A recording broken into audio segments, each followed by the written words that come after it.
A fé cristã é a fé mais perseguida de todo o mundo. Nunca tivemos tantos mártires na história da humanidade. Nossos dias são dias de muita perseguição. O que nós vimos aqui não é representação, é realidade. Em muitos lugares do mundo hoje, cristãos, por causa da sua fé, estão passando pelo que nós vimos aqui. Aquelas cenas do ISIS decapitando cristãos, simplesmente por serem cristãos, não é exceção. Em muitos lugares do mundo é isso que está acontecendo. Eu nunca vou me esquecer da experiência que eu tive quando fui a Grigoriópol com a CCI e passei uma semana treinando líderes numa nação que havia acabado de sair do comunismo, do domínio da União Soviética. Eles estavam aprendendo a ser uma nação livre. Pela primeira vez, eles tinham liberdade para ir à igreja. E o povo estava sedento para conhecer a Deus e a palavra de Deus. Eles falavam russo. Eu não entendia nada de russo. Eu andava pela cidade e via aquelas placas e não sabia se era padaria, lavaria ou se era um consultório médico.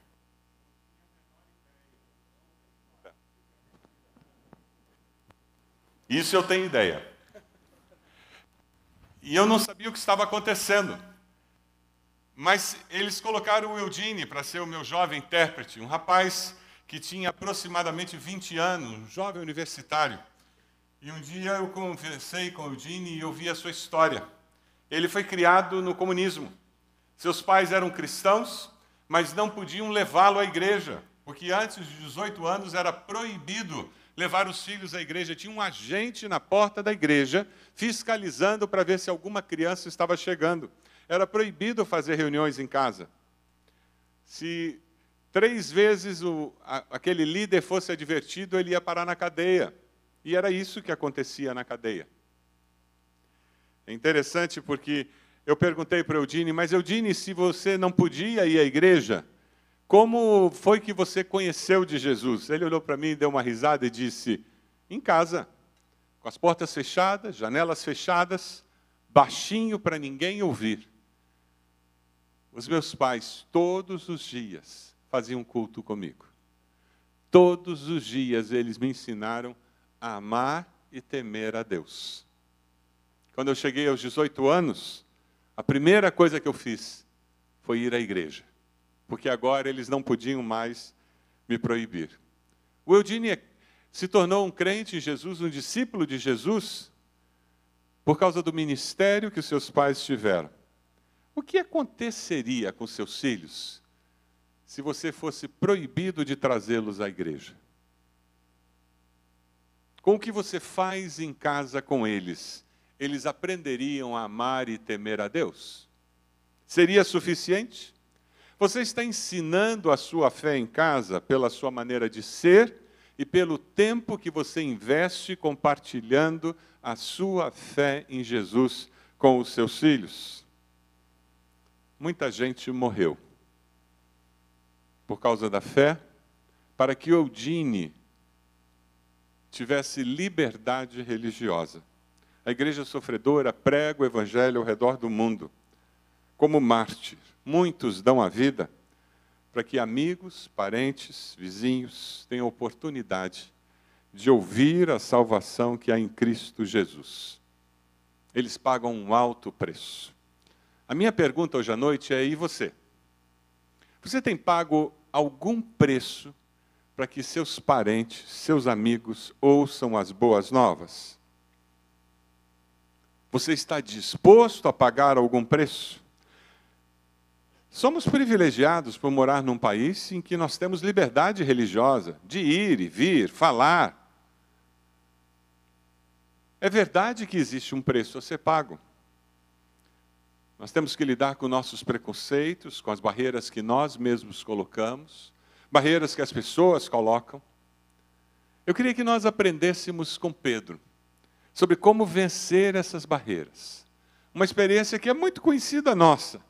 E a minha oração é que Deus use esse texto para falar ao nosso coração nessa noite e nos desafiar a sair daqui dizendo, agora vai ser diferente. Amém? Você quer que Deus fale com você? Diga amém. Então abra sua Bíblia lá.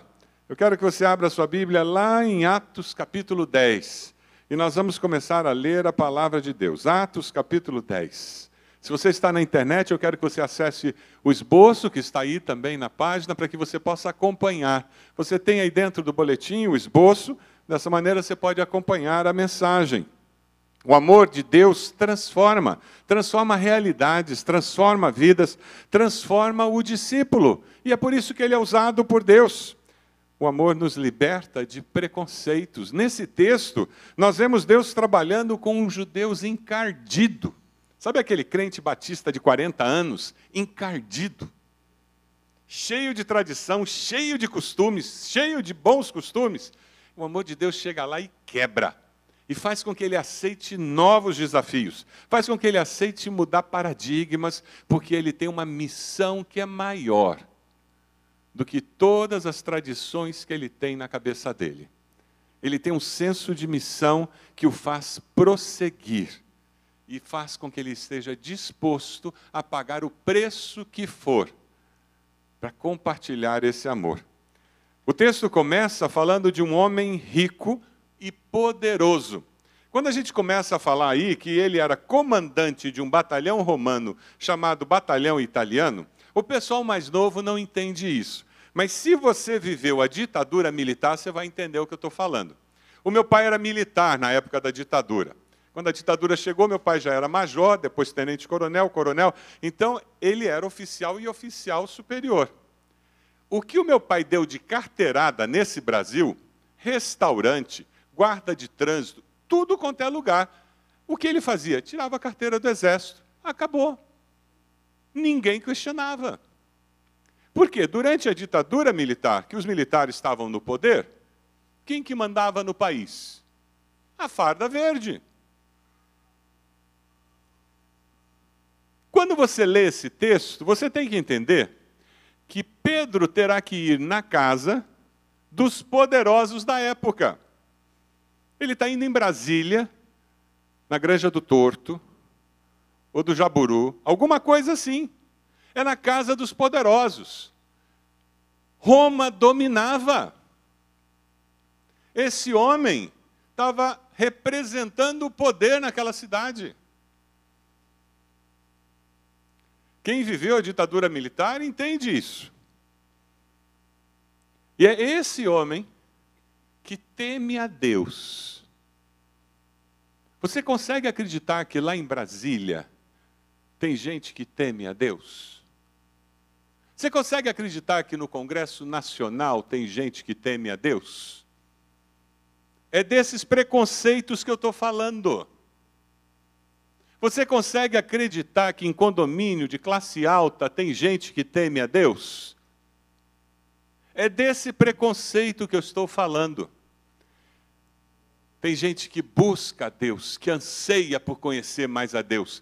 Tem todo o poder, tem todo o dinheiro do mundo, mas tem um vazio dentro de si que clama pelo amor de Deus e precisa que você vá lá falar desse amor para ele.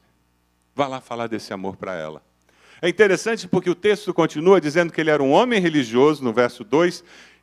Todas as pessoas da sua casa adoravam a Deus. Cornélio ajudava muitos judeus pobres e orava sempre a Deus. Do jeito dele, do jeito que ele entendia, da maneira como ele podia compreender, ele buscava a Deus. Limitado como ele era, ele fazia o melhor dele. Aqui acaba com todo mundo que defende pluralismo religioso, que todos os caminhos levam a Deus. Já ouviu gente que diz isso? Já ouviu gente que diz que o importante é que a pessoa seja sincera?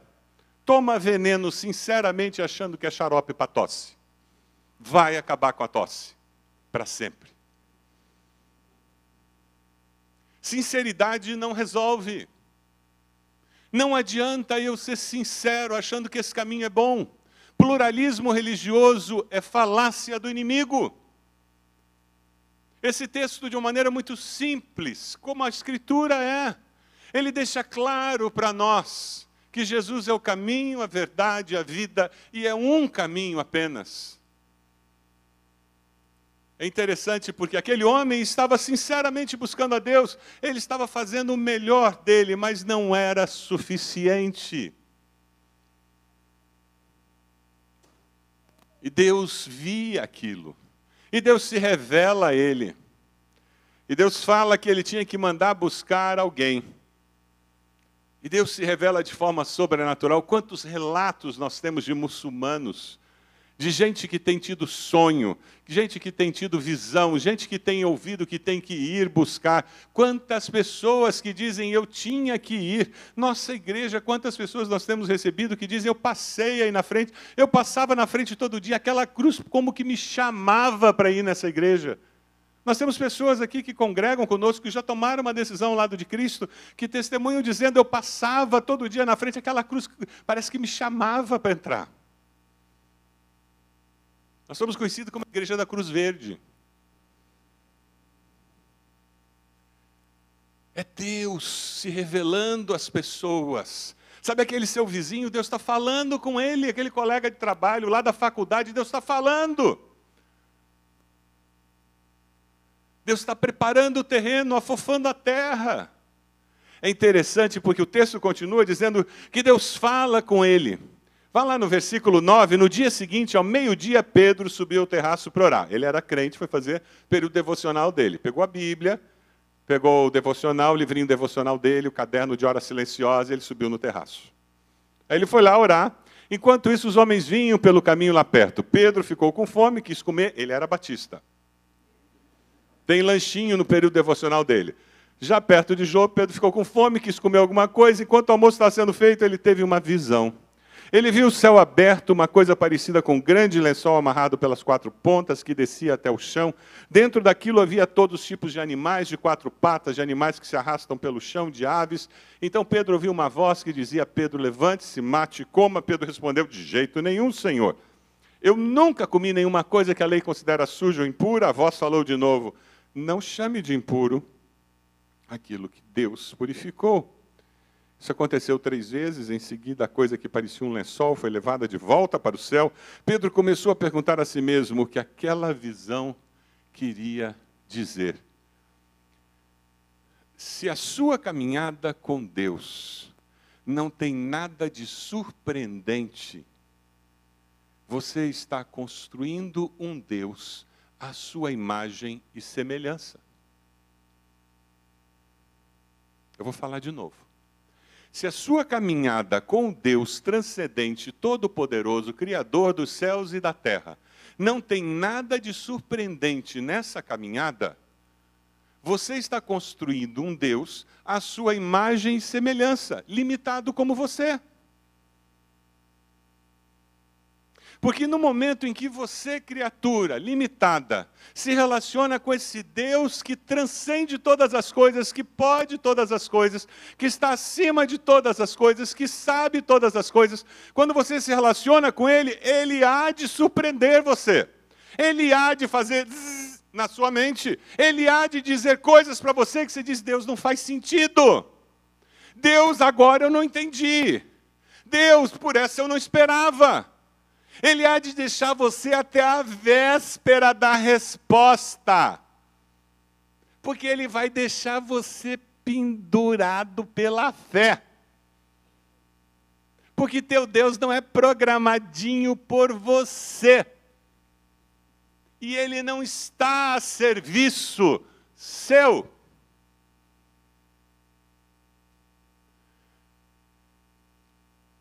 Eu amo discipular novo crente. Amo. Eu gosto de ter novo crente perto de mim. Novo crente é um barato. A vida com eles é adrenalina pura. E você já percebeu que o novo crente, ele faz oração, Deus responde assim, na lata. Já percebeu? Mas eu digo, Deus, eu queria viver assim de novo. Sabe por que Deus responde assim na lata para novo crente?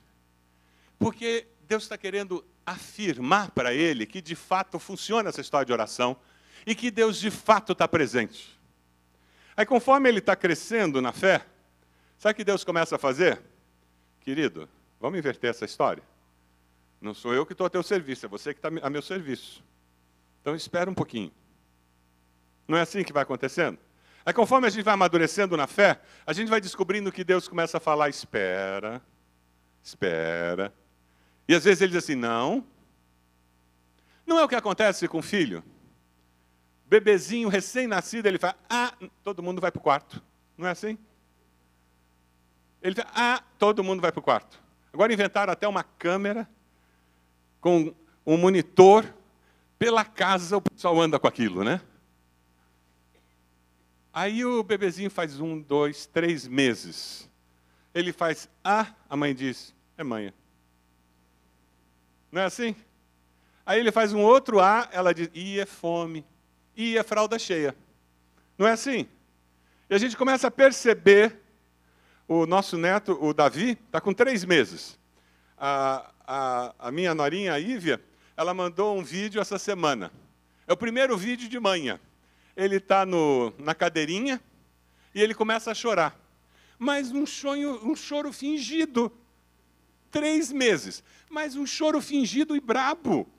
Choro brabo. E foi só ela se abaixar, tirar o cinto, se abaixar e pegar. Era choro, porque ele queria sair da cadeira. Na nossa relação com Deus, oração funciona muito assim. Sabe, Pedro aqui está se relacionando com um Deus transcendente, todo-poderoso, e Deus revela algo para ele que ele diz, caramba, o que Deus quer falar? Nós precisamos reconhecer que nós somos limitados. E quando nós reconhecemos que temos preconceitos e barreiras, durante a vida nós podemos experimentar libertação desses preconceitos e barreiras. É aí que existe amadurecimento na fé. Aí que nós começamos a crescer na fé cristã. E vai ser aí que nós vamos conseguir viver plenamente tudo aquilo que Deus planejou para nós.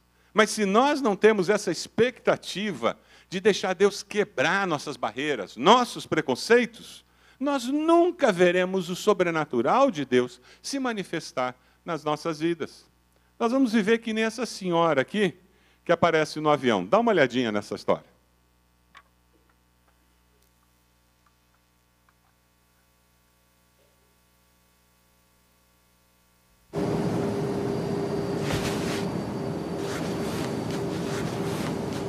Hospedeira, arranje-me outro lugar. Minha senhora, a classe económica está lotada. Desculpe, eu não vou viajar ao lado de um negro. Faça qualquer coisa. Eu vou falar com o comandante. O comandante manda dizer que conseguimos arranjar lugar na primeira classe. E pede imensas desculpas. Realmente é inconcebível um passageiro viajar ao lado de uma pessoa tão desprezível. O senhor acompanhe, por favor?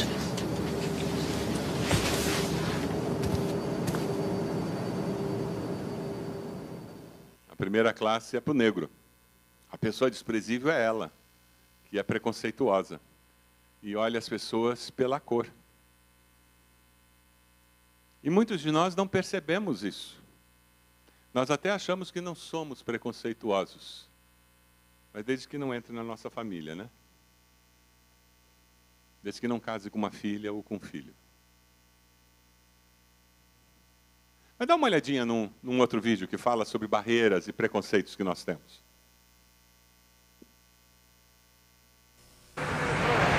Este é um teste de preconceito.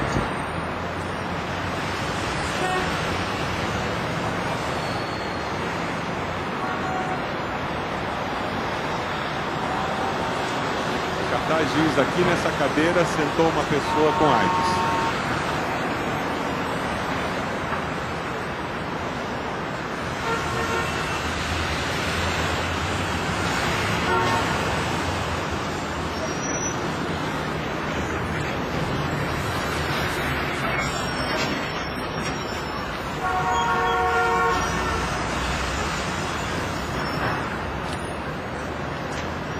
Sentar aonde pessoas com AIDS sentam, usar o mesmo copo ou banheiro, não transmite o vírus da AIDS. Mantenha a distância do preconceito, não das pessoas. AIDS, o preconceito tem cura.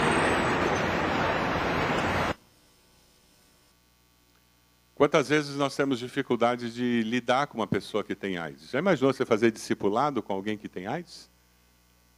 Ou descobrir que aquela pessoa que você está fazendo discipulado e já convidou na sua casa, ou que ela faz parte do seu pequeno grupo e ela tem AIDS?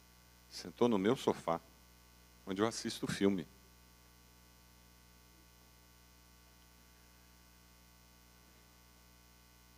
Você sabia que a nossa igreja tem um curso de costura e tem uma empresa funcionando aqui durante a semana com apenados que usam tornozeleira eletrônica, que estão no processo de reintegração na sociedade?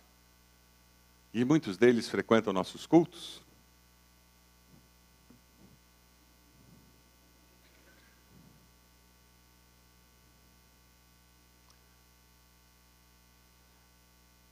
Infelizmente, nós temos muita dificuldade com os homossexuais, porque, de uma certa maneira, o movimento LGBT é muito agressivo. Mas isso não justifica nós, como cristãos, sermos agressivos. Eu posso ter convicções firmes, expressar minhas convicções, mas fazer isso em amor.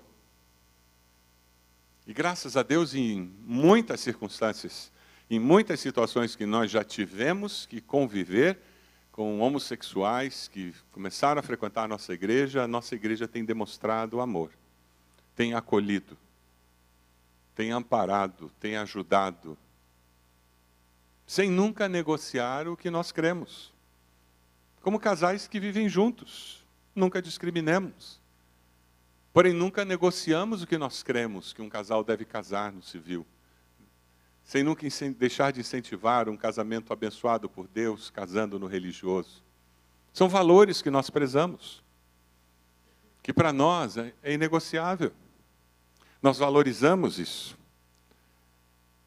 Nós prezamos pelos valores cristãos e levantamos a bandeira desses valores, porque nós cremos que isso é ser sal da terra e luz do mundo nessa sociedade.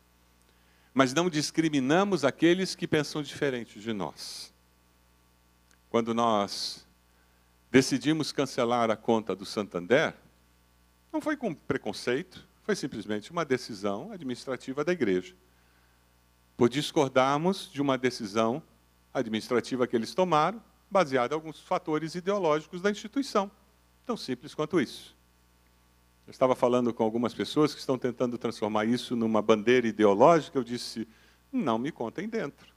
Eu não vou entrar numa guerra ideológica. Para mim, não é isso.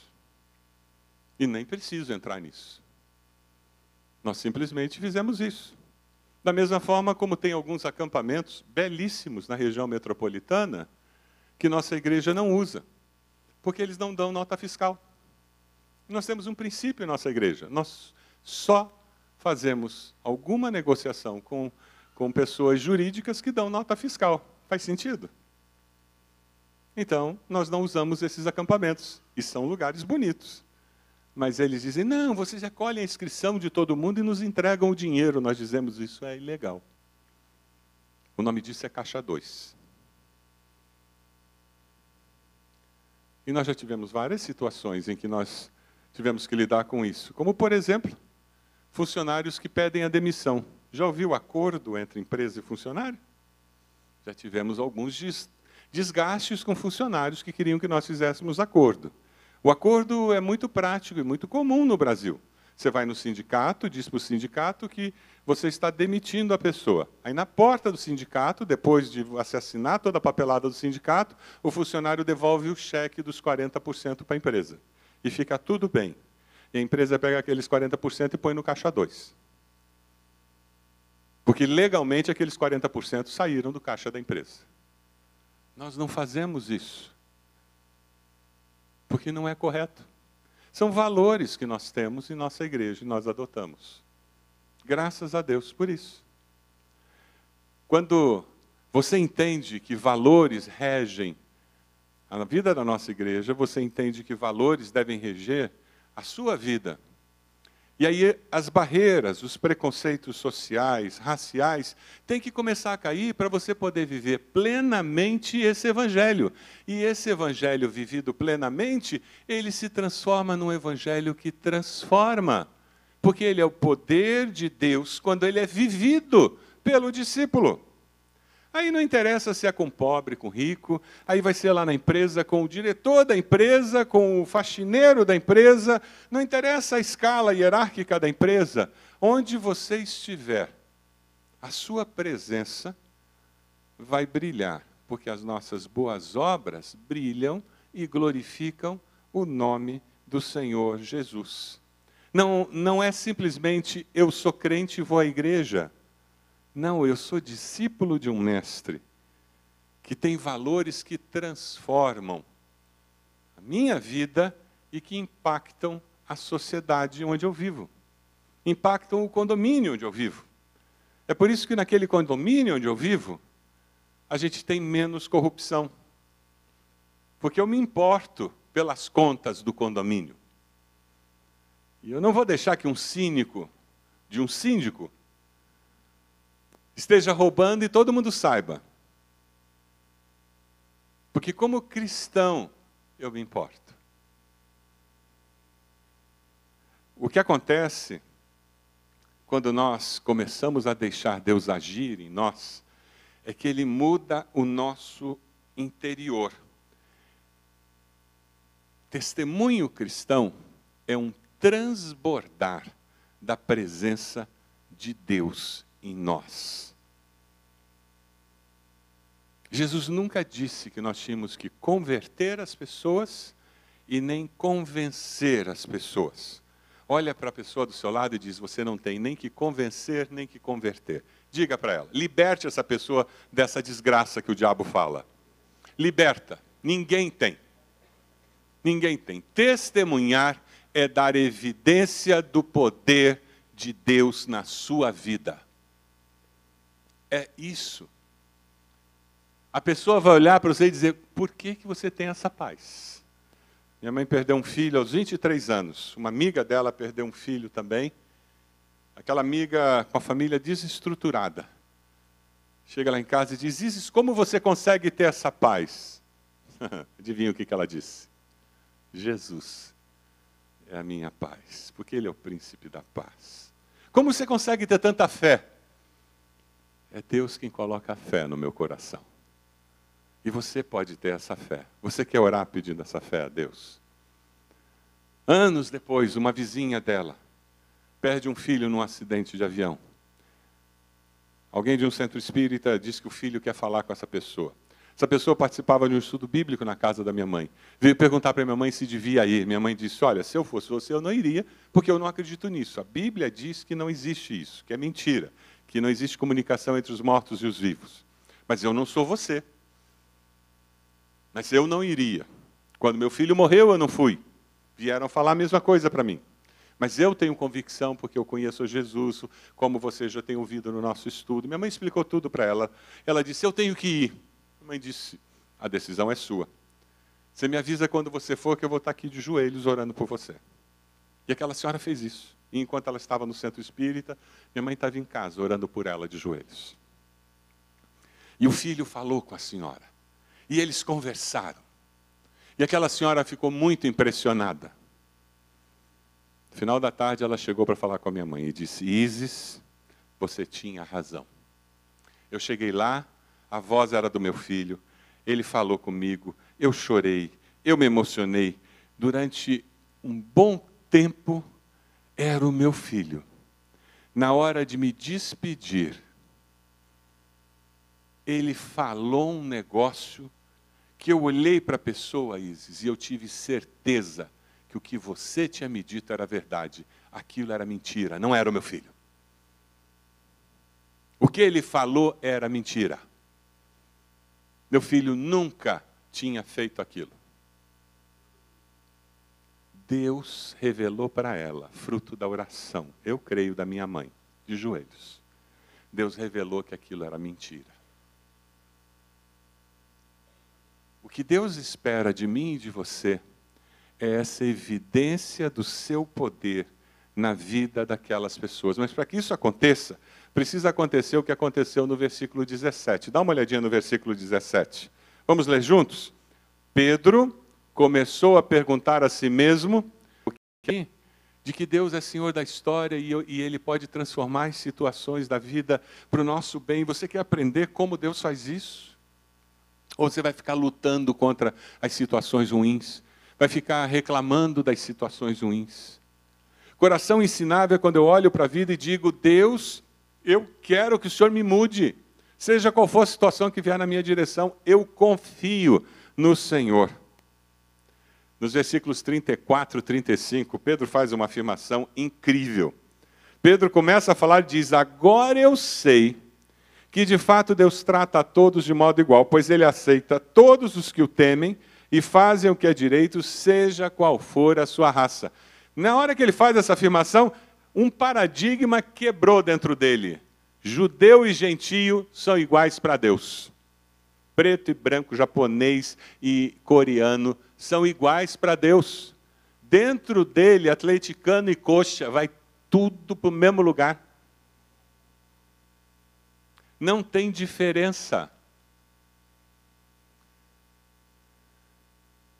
Preparando esse sermão, eu vi uma historinha que eu achei muito legal. Um bebê negro foi encontrado na lata do lixo, dentro de uma caixa de papel. Os lixeiros jogaram dentro do caminhão. Sabe aquele negócio que vai imprensando o lixo? Quando aquela prensa começou a agir, o lixeiro ouviu um choro, pediu para parar a prensa, foi lá, pegou o caixote, viu? Tinha um bebê recém-nascido ali dentro, ainda com cordão umbilical. Eles pegaram aquilo, chamaram o SEAT veio, levaram para o hospital. A assistente social do hospital se apaixonou pelo bebê, aquele bebezinho recém-nascido, cor negra, coisa mais linda.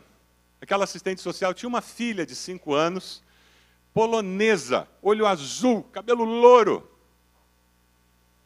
E agora aquela família tinha um bebê negro e uma menininha loura, de olho azul, de ascendência polonesa. E aquelas crianças cresceram juntas.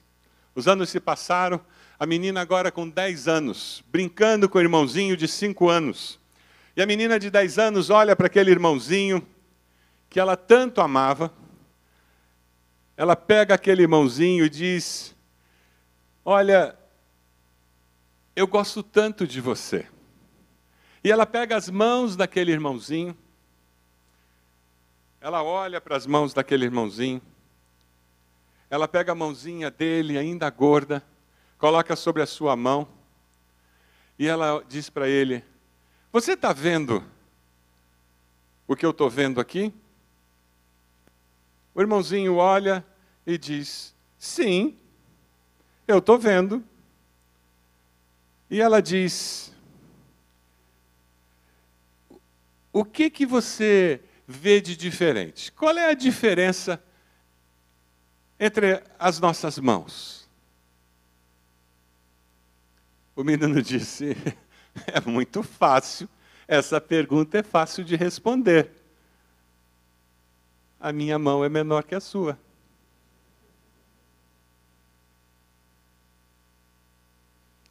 Para nós, adultos, provavelmente a resposta seria outra. É que a minha mão é branca e a sua é preta. Minha mão é preta, a sua é branca. Para aquela criança, a resposta era muito simples. Porque ela via a irmã simplesmente como a irmã, não como a irmã branca. Os nossos preconceitos influenciam a nossa percepção da vida. Os nossos preconceitos influenciam a nossa percepção da vida. É por isso que algumas pessoas não conseguem imaginar o propósito de ter um ministério penitenciário. Acham uma perda de tempo, que bandido bom é bandido morto. Os nossos preconceitos influenciam a nossa percepção da vida. Porque cigano tem mais é que morrer mesmo. Para que evangelizar cigano?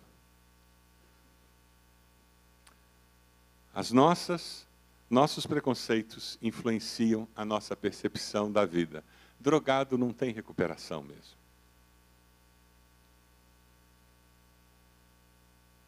Evangelizar prostituta para quê? Mulher, quando se perde, não tem jeito. Mulher, quando dá para ser vagabunda, ninguém recupera. Os nossos preconceitos influenciam a nossa percepção da vida. Olha, quem é do mundo é pornográfico, é desonesto, é sem vergonha, é adúltero. Os nossos preconceitos influenciam a nossa percepção da vida. Todo homossexual é mentiroso, escandaloso. Os nossos preconceitos influenciam a nossa percepção da vida. Cuidado. Coração ensinável, como o coração de Pedro, nos ajuda a crescer, a perceber onde estão as barreiras que nos impedem de ver a vida de uma forma mais saudável. Nós só vamos conseguir gerar vida eterna na vida dos outros quando essas barreiras começam a cair. E nós começamos a ver o outro como Deus o vê. Começamos a ver as pessoas como Deus vê cada uma delas. Começamos a amá-las como Deus as ama. A obra missionária começa com meu vizinho, meu colega de trabalho, com aquele meu parente, com aquela pessoa que mora na minha casa, e vai até os confins da terra.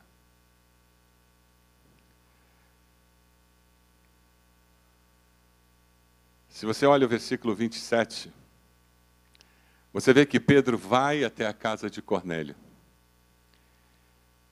Pedro chega naquele condomínio de classe alta, com segurança armado na porta. Ele chega na mansão onde morava Cornélio. Ele descobre que tem uma porção de carrão na porta. Todos aqueles seguranças dos convidados de Cornélio, porque Cornélio não ficou sozinho esperando Pedro. Ele convidou uma porção de gente. A casa estava cheia de convidados, porque Pedro ia chegar. Então tinha uma porção de carro parado na porta, e esse tipo de gente vem com carro com motorista e com segurança. Eles não viajam dirigindo carro, não. Tinha helicóptero no heliporto, porque alguns deles vêm de helicóptero. E a casa de Cornélio cheia de gente. Essa é a versão popular de Cornélio. Versão contemporânea. Ele chega naquela casa, e a casa está cheia de gente. Versículo 33, o texto diz: então eu mandei chamar você logo, e você fez muito bem em vir. Agora estamos todos reunidos aqui na presença de Deus, prontos para ouvir o que o Senhor mandou você dizer. Quando eu estava lendo esse texto, eu fiquei pensando naquela situação em que você tem o teu pequeno grupo se reunindo na sua casa essa semana. A sua expectativa é de convidar as pessoas porque o Senhor tem alguma coisa para dizer para os vizinhos? Tem alguma coisa para dizer para os seus amigos de trabalho? E você vai convidar todo mundo, mas convidar como Cornélio convidou? Com expectativa?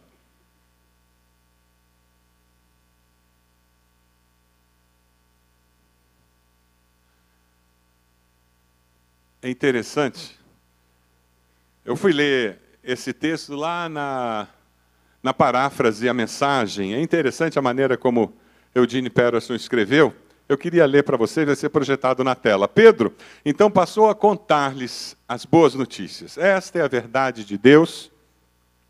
Nada pode ser mais claro. Deus não tem prediletos. Não importa a sua etnia ou sua origem, se tem sede de Deus, estão prontos a fazer o que Ele diz, a porta está aberta. A mensagem que Ele enviou aos israelitas é que por meio de Jesus Cristo, todas as coisas estão sendo restauradas.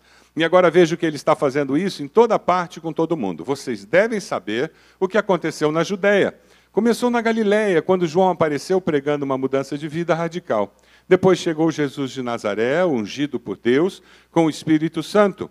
Ele percorreu a nação, ajudando o povo e curando todos os que eram oprimidos pelo diabo. Ele podia fazer isso porque Deus estava com ele. Nós mesmos fomos testemunhas de tudo o que ele fez na terra dos judeus em Jerusalém, onde o mataram, pregando numa cruz. Mas 3 dias depois, Deus o ressuscitou e ele foi visto, mas não por todos. Ele não se apresentou publicamente como antes. Nós somos testemunhas escolhidas por Deus.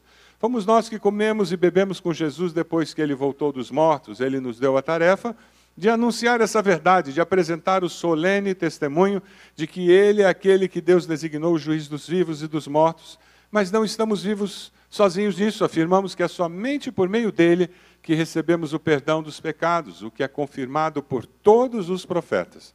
Mal a mensagem foi anunciada, o Espírito Santo desceu sobre os ouvintes. E isso foi uma confirmação para Pedro. Um novo Pentecostes acontece ali no meio de gentios. Um novo Pentecostes acontece porque aquelas pessoas recebem o Espírito Santo como os judeus haviam recebido.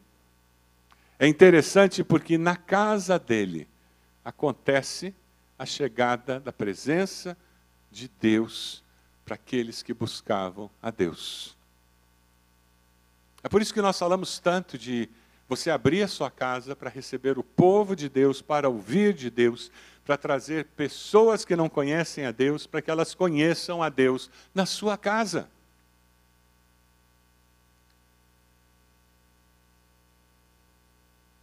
A pergunta é se você tem convidado seus parentes e amigos mais íntimos para ouvir do amor de Deus. O versículo 24 diz que Cornélio, os parentes e os amigos mais íntimos que ele tinha convidado, estavam esperando Pedro.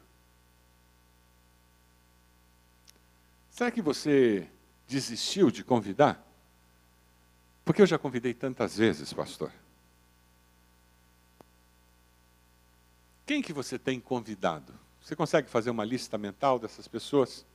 Eu queria convidar você a pegar um cartão desses, de oração, aí nas costas da cadeira. Você pode pegar um cartão desse? Todo mundo pegue um cartão, por gentileza. Um cartão, todo mundo. Todo mundo pegou um cartão? Sabe qual vai ser o desafio que você vai receber hoje? Você tem uma lista de pessoas que você tem convidado para o seu pequeno grupo. Você tem convidado para vir a um culto. O desafio vai ser você levar esse cartão, chegar lá na faculdade, chegar lá no seu condomínio, ou quem sabe na sua casa. E você vai dizer, olha, eu queria saber se você tem algum motivo de oração. Porque eu queria que nós estivéssemos no nosso pequeno grupo, orando por você essa semana. E você vai pedir para a pessoa escrever, ou mesmo você vai escrever aqui nesse cartão, o pedido de oração da pessoa. E vai levar para o seu pequeno grupo. Se você não está no pequeno grupo, procure um essa semana, ou, em última instância, traga para o culto de quinta-feira, ou traga para o culto de domingo esse cartão, para nós estarmos orando por esse pedido. O bom de levar no seu pequeno grupo é porque você vai poder fazer o acompanhamento. Você vai poder orar e daí, no dia seguinte, dizer para a pessoa, ontem oramos por você, lá no nosso pequeno grupo. E quem sabe, na semana seguinte, essa pessoa vai ter oportunidade de ir. E você vai poder acompanhar e ver Deus respondendo essa oração. Sabe por que Deus é a pessoa mais interessada em se mostrar verdadeiro a essa pessoa. Amém? Você leva esse cartão? Se você leva esse cartão, levanta o cartão aí. Se você aceita esse desafio. Olha lá. Um desafio. Na faculdade, no trabalho, na vizinhança, você vai levar esse cartão contigo. Sabe por quê? Porque tem muita gente por aí, que nem o José desse vídeo que você vai ver, que a gente não faz ideia que é um Cornélio da vida, prontinho para ouvir do Evangelho. E ninguém chegou perto dele. José, ele é um surdo. Ele não conhece a Jesus. E ninguém nunca tinha chegado perto dele. Porque ninguém nunca tinha chegado perto dele, ele não conhecia Jesus. Aí um dia alguém chegou. Sabe o que aconteceu? Ele se converteu e ele fez mais. Veja o vídeo e você vai ser tocado por essa mensagem. O José era bastante violento, praticava pequenos furtos. Havia o desencontro, às vezes a gente não entendia eles não entendem a gente. Eu não tinha noção de quem era Jesus. Nunca ninguém tinha me falado sobre ele.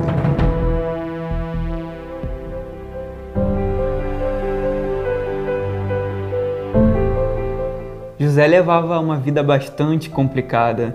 Além disso, ele sempre era influenciado por outras pessoas a fazer coisas erradas, se envolver em confusões, violências.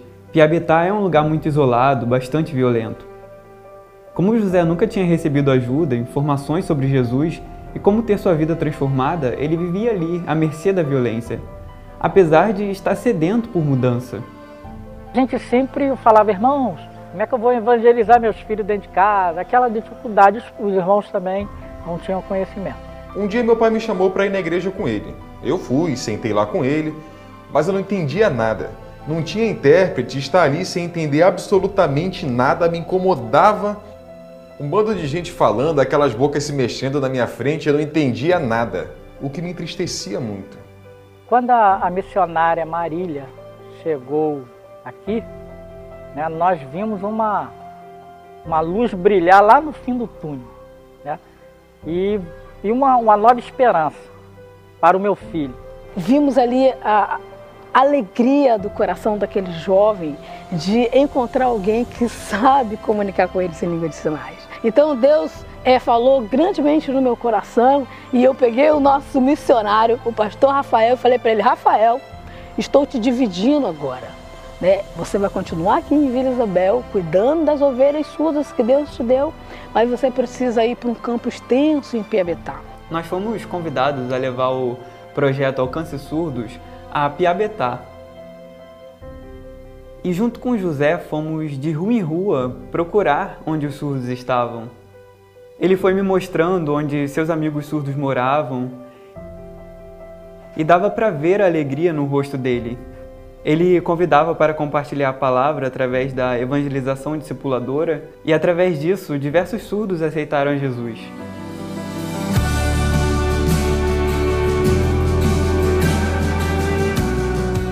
E a gente não sabia que em volta aqui, perto da gente, tinha surdos que a gente desconhecia, a gente não sabia, a gente foi saber através desse trabalho.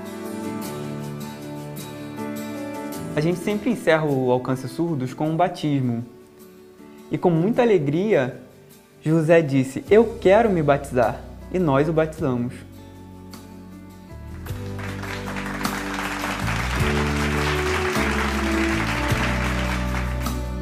Agora, o José é líder do pequeno grupo Multiplicador em Libras e nós continuamos discipulando o José com o apoio do material da Junta. E hoje ele caminha sozinho na evangelização discipuladora e Deus tem usado e dado sabedoria a ele.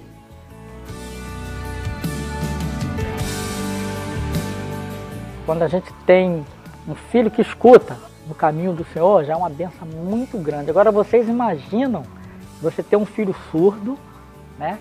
E hoje em dia ele leva a palavra do Senhor, trazendo os amigos surdos, né, para junto dele e falando do amor de Deus. É um orgulho muito grande. O trabalho de um missionário para o surdo é muito importante. Ir ao encontro das almas, levar Jesus, ir a todos os lugares desse Brasil para cumprir o ID. Muitos surdos ainda estão perdidos porque não conhecem a Jesus.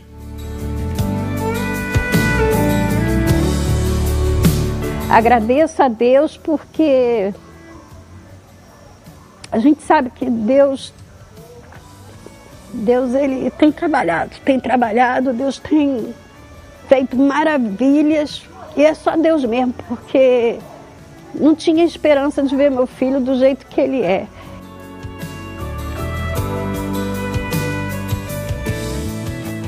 Jesus transformou a minha vida, a vida da minha família, porque Jesus é transformação e vida.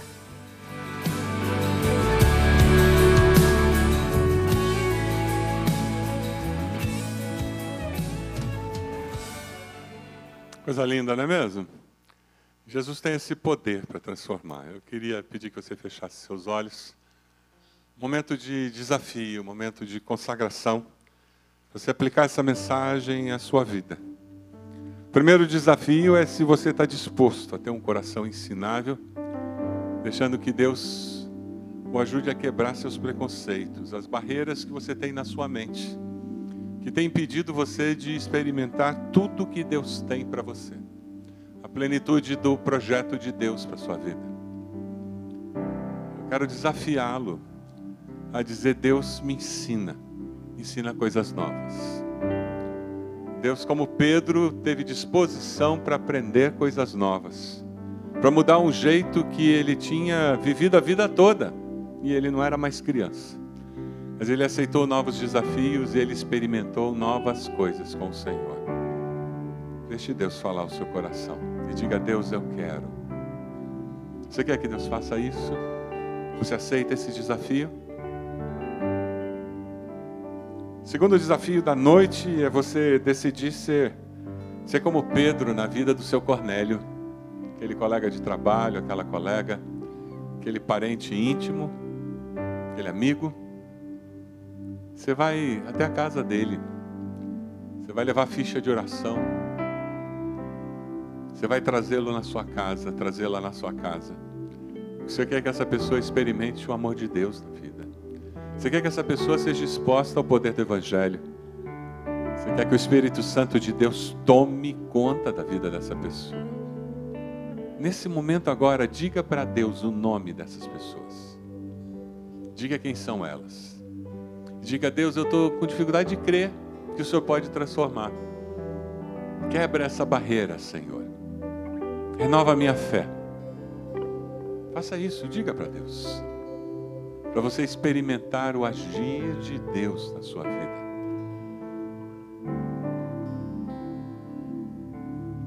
Você aceita a chamada de Deus para cumprir o propósito de Deus. O desafio hoje é que você seja a resposta de Deus na vida das pessoas que estão perto de você.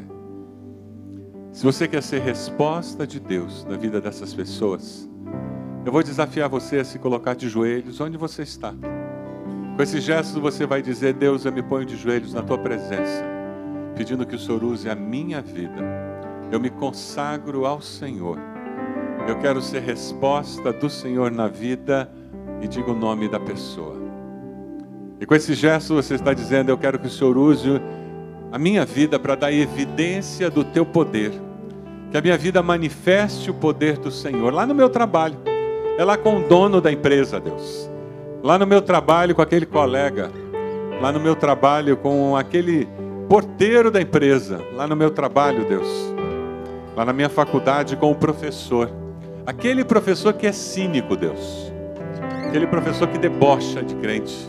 É com ele que eu quero que o Senhor evidencie o poder do Senhor. Deus, eu me coloco de joelhos, pedindo que o teu Espírito Santo me capacite, para que lá com meus vizinhos, sabe Deus, aquele meu parente lá longe, eu vou entrar na internet pelo Skype, pelo FaceTime, e eu vou falar com ele, com ela, mas eu vou conversar, porque eu quero que o teu poder se manifeste na vida dessa pessoa. Coloque-se de joelhos dizendo: Deus, eu quero esperar a manifestação do teu poder na vida dessa pessoa. Diga para Deus o nome dessa pessoa. E diga: Deus, eu me consagro ao Senhor para ser instrumento do Senhor. Eu quero que missões comecem na minha casa, comece na minha vida e vá até os confins da terra, para que a glória do Senhor se manifeste na minha vida e até os confins da terra. Nós nos consagramos ao Senhor, nos colocamos de joelhos na tua presença, Senhor, reconhecendo o quanto precisamos do mover, do agir do Senhor, quebrando os preconceitos da nossa alma, as barreiras que existem dentro de nós, para amarmos as pessoas como o Senhor as ama, para com sensibilidade percebermos as necessidades delas, para sermos, Senhor, resposta do Senhor para a alma de cada uma delas. Ó Deus bendito, tem misericórdia de cada um de nós, Senhor. Ó Deus, assim como o Senhor desafiou Pedro, assim como o Senhor o capacitou para ser instrumento útil, testemunha útil para Cornélio, nós queremos que o Senhor nos envie daqui, para que nessa semana nós sejamos testemunhas úteis nas Tuas mãos. Abençoa cada irmão e irmã que está assumindo esse compromisso contigo nessa noite. Ó Deus amado,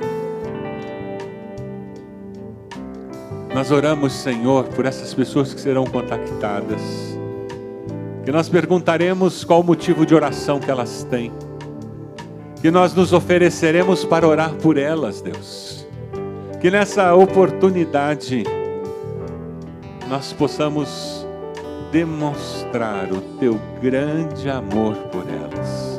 Crie situações, Senhor, para que nós possamos ser discípulos que demonstram o Teu amor. Nós nos colocamos nas Tuas mãos e nos consagramos a Ti.